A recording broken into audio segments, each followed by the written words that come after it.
एक रियासत थी। उस रियासत के लोग बड़े कंजूस और आलसी थे।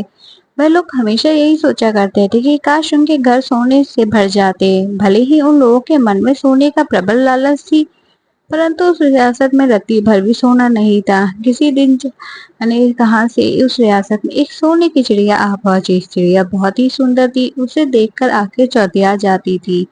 जब वह अपने पंखों को लहराते लहराते एक पेड़ से दूसरे पेड़ पर आ बैठती और गाना गाने लगती, तो उसे देखकर लोग आश्चर्य करते। उसे पकड़ने के लिए कितने ही उपाय किए गए, लेकिन सोने की चिड़िया बड़ी होशियार थी। उसे अंदेशा हो गया था कि अगर वह पकड़ी गई तो सोने के ये लालची लोग उसे जरूर जान से मार डालेंगे। इसलिए वह उस रियासत को छोड़कर कुछ दिनों के लिए कहीं भाग गई। कंजूस लोग उसे ढूंढते ढूंढते थक गए। एक दिन की घटना है। सुबह का समय था। सुनहली धूप सोने के हिरन की तरह चारों ओर कूद कर बिखरी हुई थी। सोने की चिड़िया उसी समय चोंच में एक सोने का फल दबाए फिर उसी रियासत में दिखाई पड़ी। वह आंगन में गुम कर मधुर स्वर में गाना गाने लगी। मैं हूँ चिड़िया सोने की, मैं हूँ चिड़िया सोने की, पंख झाड़ू तो पर गिरेंगे सोने का, पर किसे मिलेगा भला आदमी मेरा प्यारा, सोने का फल होगा तेरा।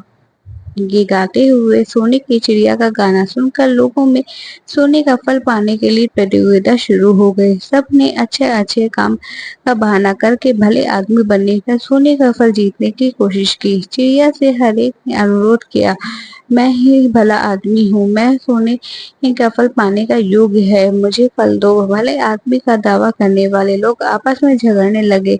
चिड़िया का फल पाने के लिए कुछ भी ये उसके पीछे पीछे दौड़ने लगे। सोने की चिड़िया सोने का फल चोंच में दबाकर पेड़ों की डालियों पर फुदकती फिरती रही।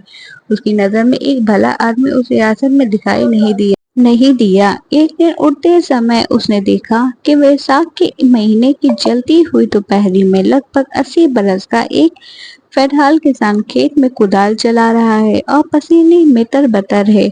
उस खेत के नजदीक के एक डेंटू पेड़ पर बैठकर चिड़िया ने सुरीले ढंग से अपना प्यारा गाना गाया।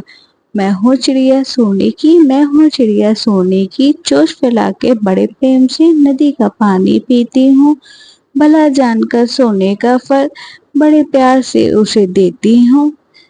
उसने बड़े प्रेम से अपने गाने को कई बार दोहराया, लेकिन उस घोड़े ने अपना काम छोड़कर एक बार भी उसकी तरफ नहीं देखा।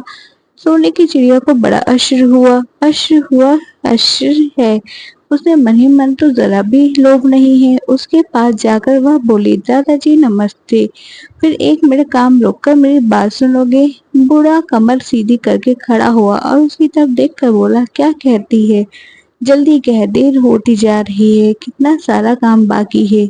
सोने की चिड़िया ने पूछा, क्या तुम्हें मेरे आने की बात नहीं मालूम? सोने के फल की बात तुमने नहीं सुनी?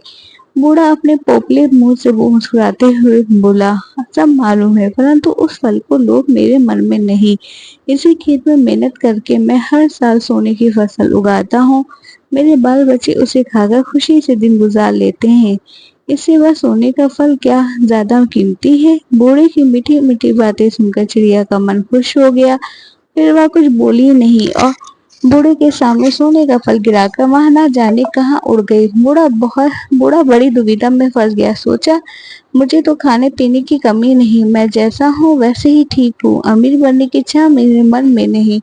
इस सोने के फल को बेचकर अमीर बन भी गया तो इससे ज्यादा खुशी की बात भला और क्या होगी। इस मुल्क में तो जाने कितने गरीब है, मैं अकेला अमीर बन भी गया तो क्या लाभ होगा। इस मिट्टी में गाड़ देना ही बेहतर होगा। पेड़ हो जाने पे बहुत फल मिलेंगे, सोने का फल पाकर मैं भी अमीर बनूंगा और मुल्क के और लोग भी। यही सोच के बूढ़े ने एक बड़ा सा गड्ढा खोद कर सोने के उसमें फल गाड़ दिया। कुछ रोज बाद सोने का अंकुर निकला और धीरे धीरे एक पेड़ खड़ा हो गया। सोने के फल फूल पत्ते व पेड़ से लद गया। उस मुल्क के लोग उसे फल तोड़कर ले जाने लगे और अपने अपने घरों में सोने का अंबार खड़ा कर दिया। सभी ने बूढ़े की तारीफ की। इस मुल्क का नाम बड़ा पड़ा सोने का मुल्क। लेकिन सोने के मुल्क में रहकर भी बूढ़े के मन में खुश न था। वह हमेशा उदास रहता था। लोगों की सराहना का अनसुना करके वह दिन रात सिर्फ और सोने की चिड़िया को याद किया करता था। उसी की वजह से सारा मुल्क अमीर बना गया। सोचकर वह फूला नहीं समाता। उसका दिल चाहता था यदि उस चिड़िया से भेंट हो जाती तो बड़ी श्रद्धा से उसकी पूजा करता, खाने को मीठे मीठे फल देता, उसके हाथ से कटोरे से दूध पिलाता। सचमुच एक दिन वह चिड़िया उस मुल्क में आ गई, मानो घोड़े के मन में बात तो वह जान गई हो। यह देखकर उसे बेहद आश्चर्य हुआ।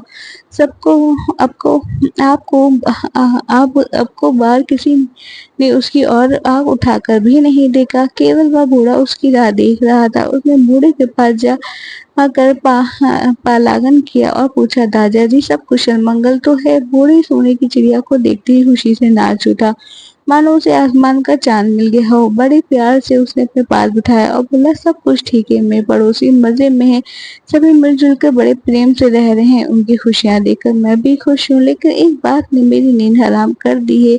मेरा बहुत मन दुखी है। चिड़िया बोली, कहो क्या बात है, मुझे बताओ नहीं? बूढ़े ने कहा, मैं तो बूढ़ा हो चला, मेहनत मजदूरी करना अब संभव नहीं, यूं ही बैठे बैठे दूसरों की कमाई खाना मुझे अच्छा नहीं लगता, यह तो हराम का खाना है। उसे देखने के लिए दिन रात भीड़ लगी रही। बूढ़े के जवान रूप को देखकर लोगों की आंखें खुल गई। सभी ने अनुमान लगाया चिड़िया ने बूढ़े को क्या सोने का फल खिलाकर जवान बनाया है। यह समझ आ जाने के बाद लोगों के मन से लोभ लालच दूर हो गई। सब लोग कड़ी मेहनत करने लगे। दिन ब दिन उनका सुख बढ़ता गया। सारा का सारा मुल्क सुखी हो गया। कहानी अच्छी लगी हो तो लाइक शेयर कमेंट करें। चैनल पे नए हो तो प्लीज सब्सक्राइब करें। Thank for watching.